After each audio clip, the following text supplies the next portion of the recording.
Hello!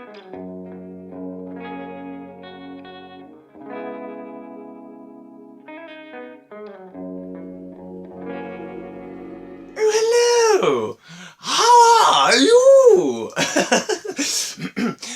I've just been chatting with Margaret here. She's had a bit of a fall.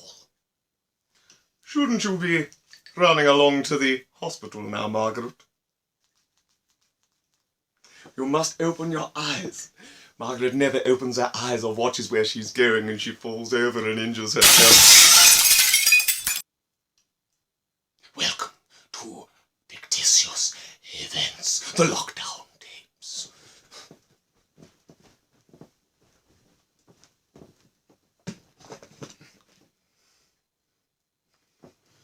Let's see what Jake's up to.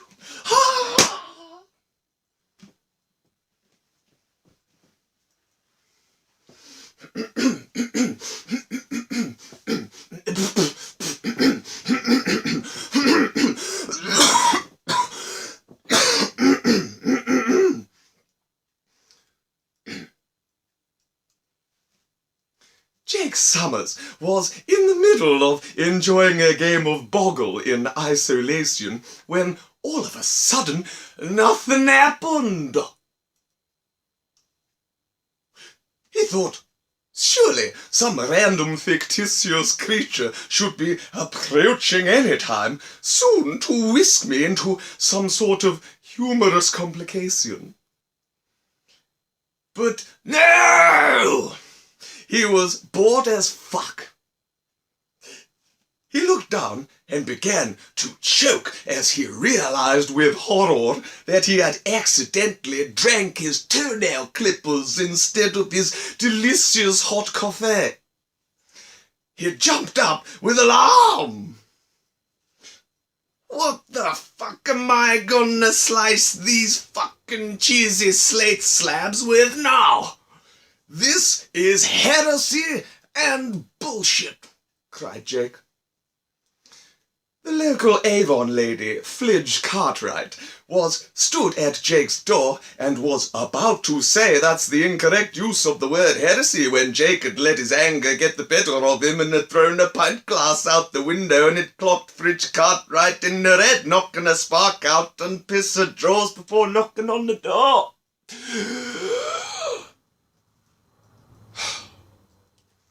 Jake froze. He had just heard what sounded like a 45-year-old woman get it with the pint glass and piss herself, but he thought, nah, it's probably the wind. Jake began to sharpen his scythe to finally have a go at those damn toe sheets when he felt his toenail clippers pressing on his guts and giving him the rumbly tummies. He thought, right, I have a plan. He bolted downstairs like Stephen King if he'd had a career in stair running and grabbed a knife. He opened the door and was shocked to see an 45-year-old woman with a head wound and bladder leakage lying like a wet floor man at his feet. He thought to himself, instead of professionally removing the clippers with my top-notch professional surgery skills, why don't I do the opposite and surf the wardrobe down the stairs? He stuck the knife in Flidge Cartwright's leg so he could come back for it and grabbed the nearest upright double-door coffin he could find and attempted to, indeed, surf it down the stairs. He propped it up at the top of the staircase and shouted, "Cowabunga, dudes!" Jake forgot that he still had his two-belt on, spirit level strapped to his back, mobile angle grinder strapped to his leg, and 17 bricks in his pocket, so he hopped on top of the wardrobe and went crashing through the stairs into the basement. Jake stood up amongst the dust cloud and shit smell only to realize his pants were soiled most terribly. "Who's done this?" he shouted. "Which mighty morphin stranger danger ranger has put this sauce apple in my ultimate warrior underoos?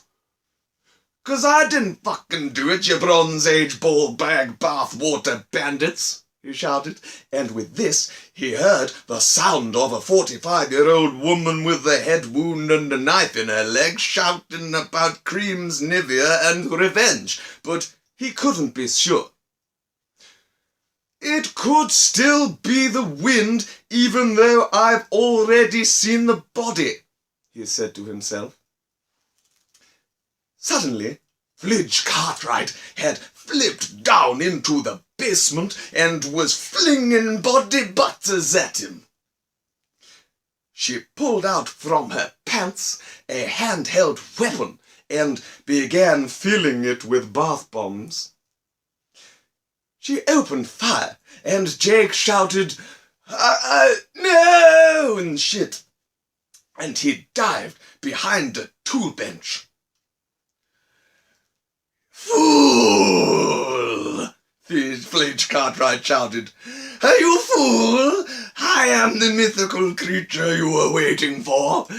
I am Flidge of Hell, and I shall destroy—" But she was cut short there as she got hit in the teeth with a brick, which made her furious as she could see Jake laughing from behind the tool bench, so she summoned up the most evil Avon demon in history.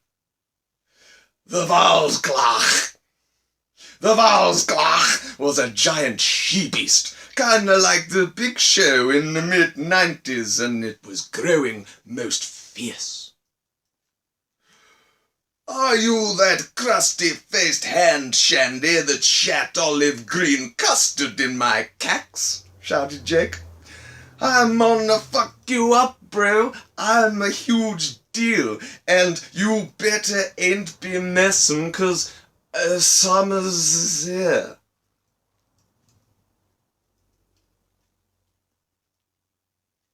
Flidge was laughing gratuitously and basking in the glow of her WWE-style she-beast with its boils on its nads and pus on his elbows, while the Valsglach stomped over, picked up Jake by his back hair, and created a small incision with his fingernail.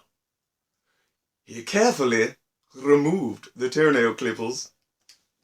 Jake thought, this is like that story with the lion and his pawn stuck on the floor, with the corn stuck to his jaw, thorn in his paw.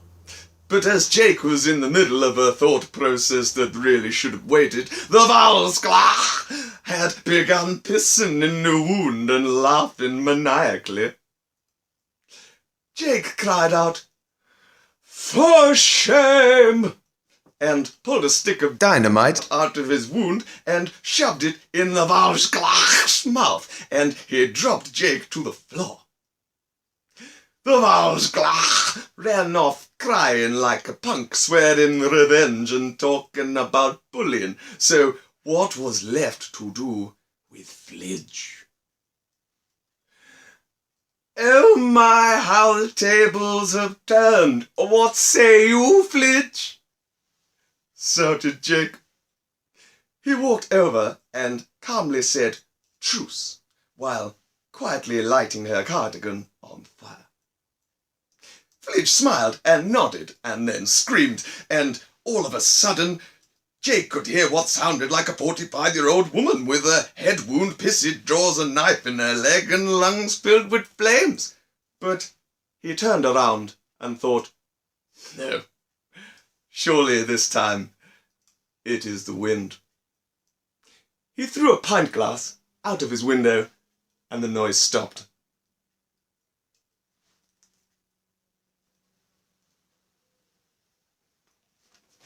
Uh-oh.